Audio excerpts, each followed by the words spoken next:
I'm Carlos Basualdo from the Philadelphia Museum of Art, and I'm here with Scott Rothkopf from the Whitney Museum. And we're the co-curators of Jasper John's Mind Mirror.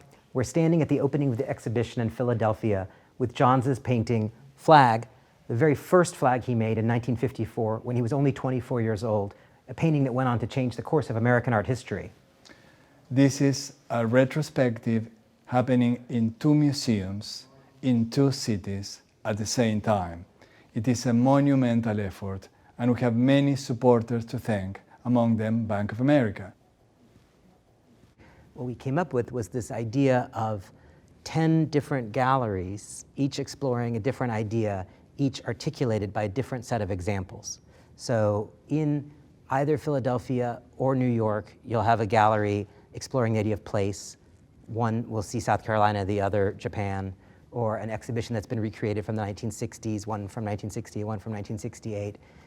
We realized that this was really an idea that came to us from Jasper's work. Absolutely. It wasn't a kind of capricious superimposition of our thinking. It was, wow, everywhere we looked, there were things that were symmetrical, there were things that were in black and white or in color and in caustic and in oil, a sculpture and a print. And once we saw that, it gave us an organizing principle for the show. And we found that by using that structure, we were able to tackle something that is very, very important for the work. I would say an essential component of the very structure of the work, which is mirroring and doubles and duplication. And we had a lot of fun thinking about it and seeing that in the work. When we were organizing the show, we created these pairs of rooms, and this first set of rooms are about the early work. Here in Philadelphia, you can say that we mostly focus on work that deals with objects and Jasper's relationship with objects. Yeah, at the Whitney we focused on the same time period, but through the lens of works that were more involved with an emotional landscape. Well, we thought that we would focus on the motifs, and at the Whitney there will be a spectacular rooms of flags and maps. And here we felt that we needed to concentrate on numbers, and we both had a lot of fun choosing this. And they represent the work that he has been doing, working with this motif for many, many years. He's still making numbers, right? Yeah, it's probably his most frequently used motif. And here you just have this sense of endless counting, the way that numbers continue and go on in all different shapes, sizes, color, medium. It just has a really exciting sense of life in here.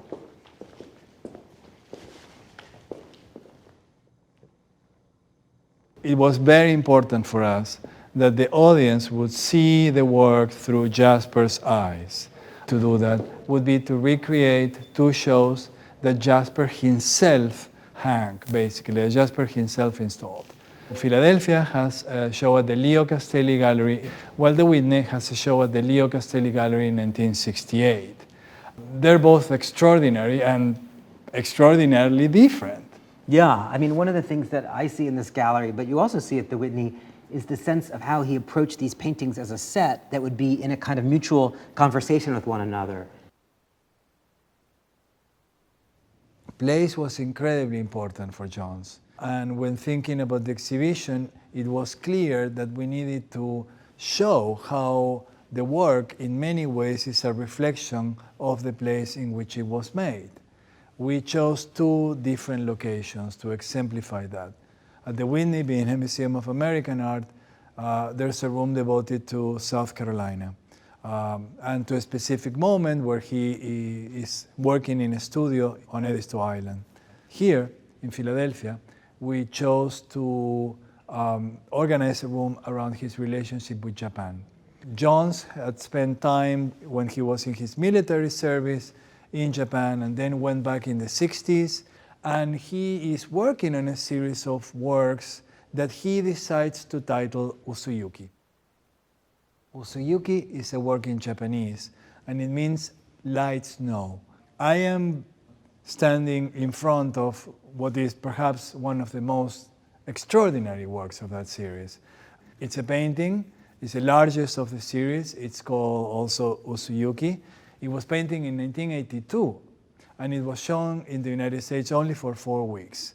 Then it went to his home in Japan at the Cézanne Museum, and this is the first time in which it comes back to the States and it can be seen and shared with the public. At the Whitney, there's a great gallery devoted to According to What, which is a truly, truly extraordinary work.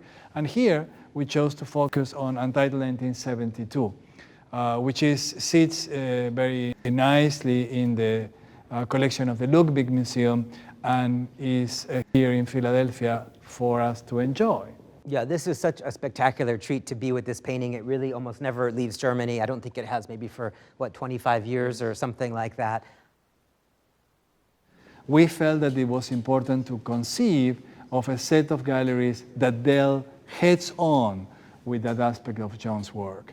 So this is the one in Philadelphia. There's its echo, its counterpart at the Whitney.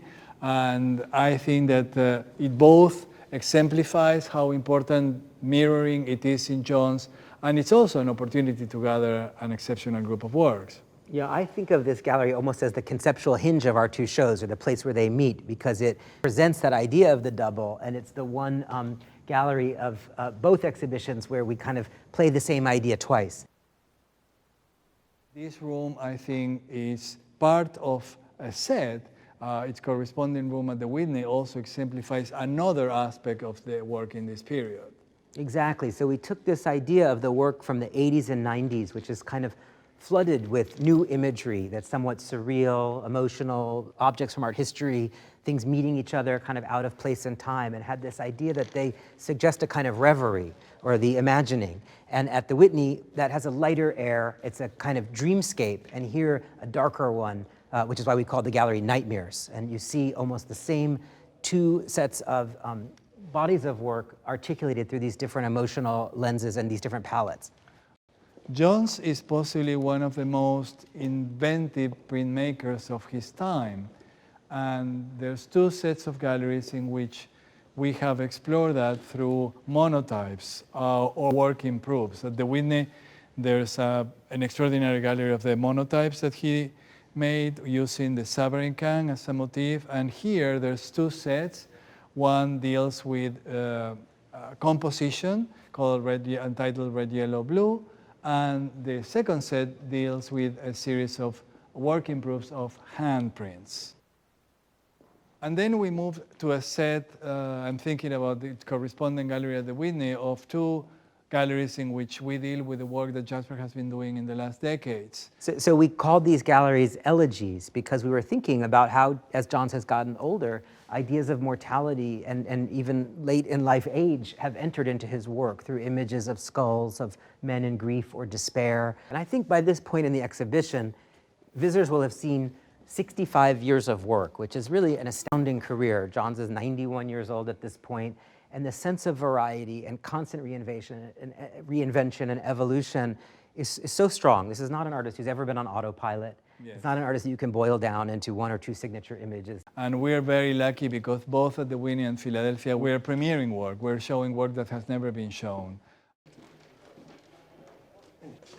We're showing Jasper's prints in two very different ways. I think the viewer gets a lot out of that. One is strictly chronological at the Whitney, which I think gives a sense of the progression and how his ideas about printmaking have evolved. And in Philadelphia, we wanted to also talk about the relationship between Johns and John Cage. So we use chance procedures to alter the order in which these prints are shown. This is something that Cage did in an exhibition that he himself organized called Raleigh Holy Over. So this room is an homage to that friendship that was so important for both artists. And I love at the end how you've used this sort of staging area of the works that are kind of hiding or hanging out before they enter the performance that is Raleigh Holy Over. It's been so fun working with you, Carlos, and I've learned so much. And I know I can speak for both of us that we hope you'll see this show here and also at the Whitney. Yes, I think that definitely the collaboration brought aspects of Jasper's work that individually maybe we wouldn't have focused. I think it's richer. I think it's much to the benefit of the work and much to the benefit of the viewer.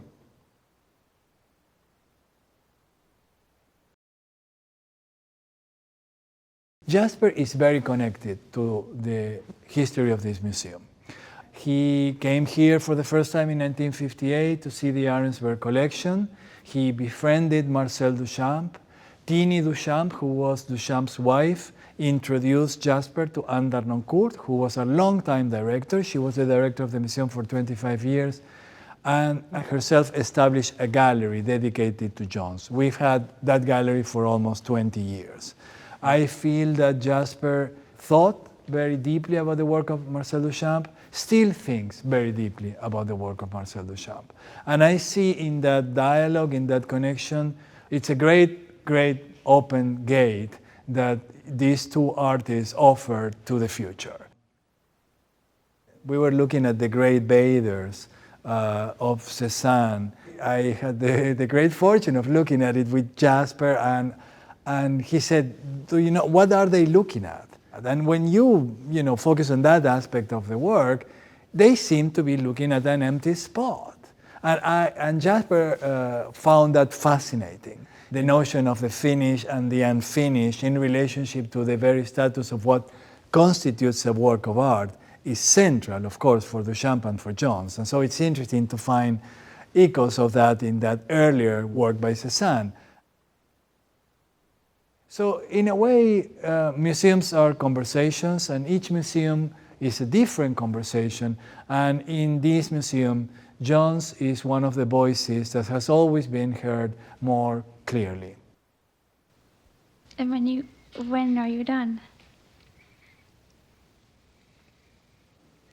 Well, sometimes when it's when it looks hopeless to do anything more, sometimes you're done. Yes.